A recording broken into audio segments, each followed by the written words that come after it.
Cliff is the biggest myth of our time and is all based upon church data from the 1700s. And in case you aren't aware, I'm a biomedical scientist who debunks everything women's health. For a long time, when women turn 35, it's been treated as some form of fertility cliff. Even medically speaking, mothers are labelled geriatric and high risk. Yes, our eggs do decline over time, but this obsession we have with the age of 35, like there is some sort of fertility threshold, is completely outdated and non-scientific.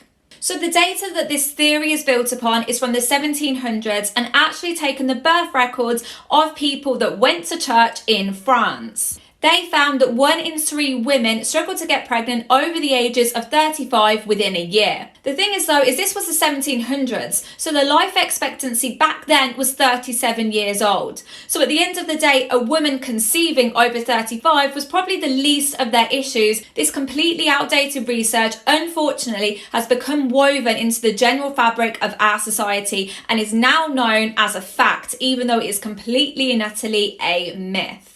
I know what you're thinking, how has things got so out of hand? Well, think about it. It serves to keep this myth going as shaming and scaring women. At the end of the day, having a lack of knowledge surrounding our bodies equals a lack of power.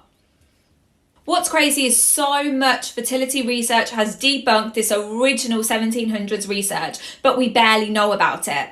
For instance, in 2004, 770 women in Europe were studied, and it was found that if they do the deed twice a week for a year, they have a 78% chance of falling pregnant between the ages of 35 and 40. What's worse is when women are branded as high risk and geriatric as soon as they hit 35, it then causes natural stress upon the woman. This, of course, in any cases, any ages, will be negative for the woman and the baby.